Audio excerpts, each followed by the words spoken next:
Legenda Si Pitung. Jakarta saat ini menjadi pusat pemerintahan Negara Kesatuan Republik Indonesia. Sebagai pusat pemerintahan, Jakarta masuk ke dalam wilayah administrasi khusus yang bernama Daerah Khusus Ibu Kota. Kota yang juga dikenal sebagai nama Betawi ini merupakan wilayah dengan jumlah penduduk terpadat di Indonesia. Dahulu, Jakarta bernama Sunda Kelapa. Kota ini menjadi tempat pertama kali datangnya Belanda di Nusantara, sehingga membuat Jakarta memiliki banyak cerita sejarah yang berkaitan dengan perjuangan melawan penjajah. Salah satu cerita sejarah yang melegenda dari Jakarta adalah Si Pitung. Si Pitung adalah salah satu pahlawan yang berani melawan penjajahan Belanda. Bagaimana kisahnya? Mari kita simak dalam cerita berikut. Si Pitung lahir di kampung Rawabelong. Ayah Si Pitung bernama Abah Piun dan ibunya bernama Nyak Pinah. Ketika Si Pitung lahir, Jakarta masih bernama Batavia dan sudah ratusan tahun dijajah oleh Belanda.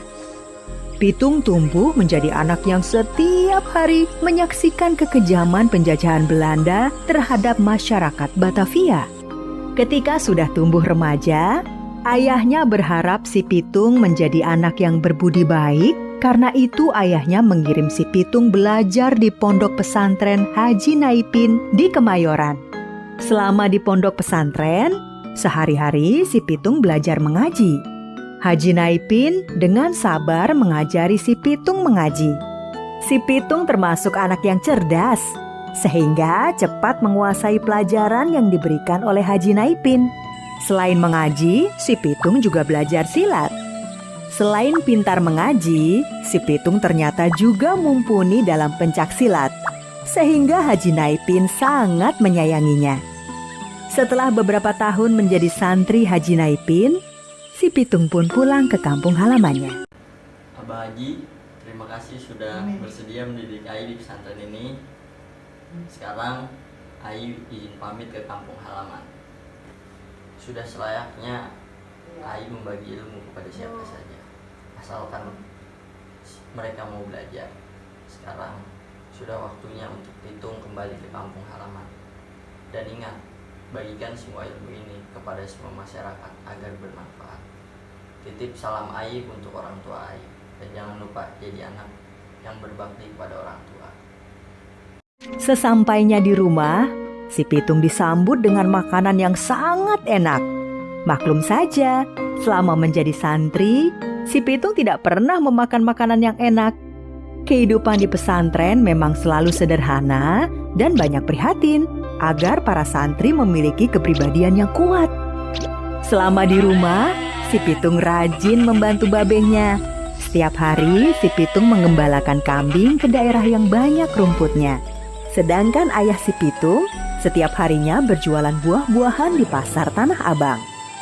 Suatu hari, Si Pitung disuruh babehnya menjual kambing ke pasar Tanah Abang. Pitung, badan babe kurang enak nih. Tolong jualin 2 kambing tuh ke Tanah Abang. Tapi ingat, jualnya jangan terlalu murah, oke? Oke, siap, Be.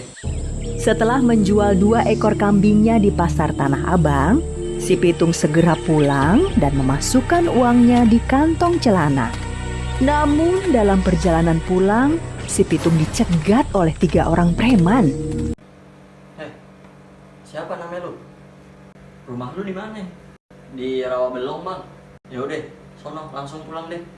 Disadari Si Pitung, uangnya hasil menjual 2 ekor kambing telah diambil oleh salah satu komplotan preman tersebut. Sesampainya di rumah, babeh Si Pitung sudah menunggu. Assalamualaikum, Be. Waalaikumsalam.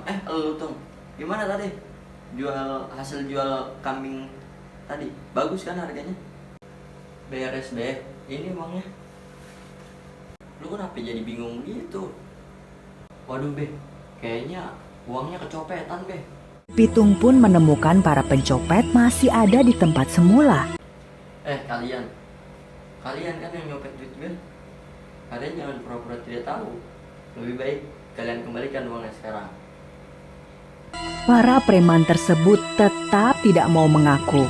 Dan akhirnya, tidak pakai lama, si Pitung segera menyerang mereka. Hanya dalam beberapa jurus, ketiga gerombolan preman tersebut sudah terkapar dan tidak bisa melawan lagi.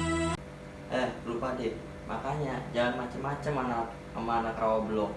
Pitung segera pulang sambil membawa uangnya hasil menjual kambing. Besoknya, ketika sedang menggembala kambingnya, si Pitung tiba-tiba didatangi oleh 3 orang preman yang mencopetnya kemarin. Mau apa kalian kemari? Kami mau minta maaf bang atas kejadian kemarin. Nama lu siapa? Jadi kita kesini mau ngajak kerja sama ente bang. Mau apa nih? Mau kita aja. Nanti kita nyopet aja dari pasar. Masya Allah, kalian ini kan masih muda. Yang kalian copet juga ini kan orang miskin yang sehari-harinya sudah dijajah Belanda. Kalian pun masih muda, punya tenaga kuat. Harusnya kalian ini membantu mereka, bukan malah menyengsarakan mereka. Bang, kami aja udah miskin, itu makanya kami mencopet. Gimana mau membantu mereka bang? Si Pitung menyuruh mereka mendekat dan membisikkan sesuatu. Rais, Jiih, dan Jebul saling berpandangan. Oke deh bang, kalau kayak gitu. Sebenarnya, apa yang dibisikkan si Pitung kepada 3 orang kawanan pencopet tersebut? Beberapa hari setelah pertemuan tersebut, terlihat si Pitung dan 3 orang pencopet yang sudah menjadi anak buahnya merampok rumah seorang pejabat Belanda. Si Pitung dan teman-temannya mengambil harta benda pejabat Belanda itu. Si Pitung dan teman-temannya ternyata tidak menikmati hasil rampokan tersebut. Mereka justru membagikan harta rampokan tersebut kepada rakyat miskin. Selama berbulan-bulan, si Pitung dan teman-temannya merampok pejabat Belanda maupun orang-orang pribumi yang menjadi antek Belanda. Akibatnya, si Pitung dan teman-temannya menjadi buronan tentara Belanda.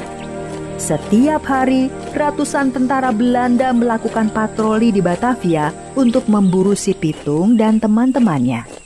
Si Pitung dan teman-temannya mulai terlacak oleh tentara Belanda. Suatu hari, tentara Belanda berhasil menemukan persembunyian Jebul. Tentara Belanda langsung menembaknya. Jebul pun tewas seketika. Giliran Jiih yang kepergok tentara Belanda. Jiih pun tewas oleh tembakan tentara Belanda. Rais akhirnya juga tewas di tangan tentara Belanda.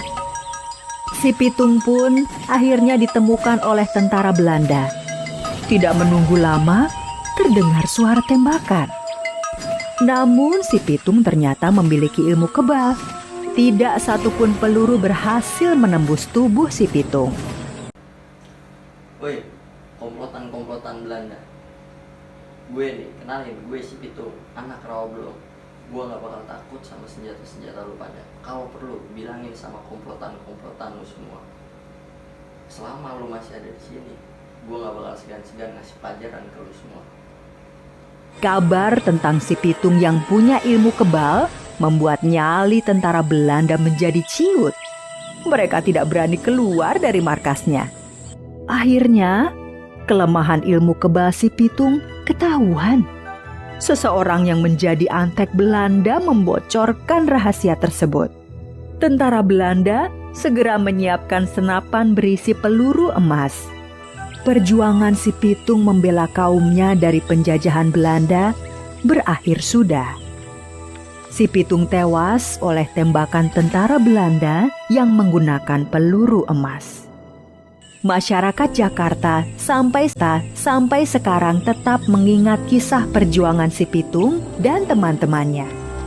Setelah meninggal, si Pitung dimakamkan di daerah Rawabelong, Jakarta Barat. Makam si Pitung masih ada sampai sekarang.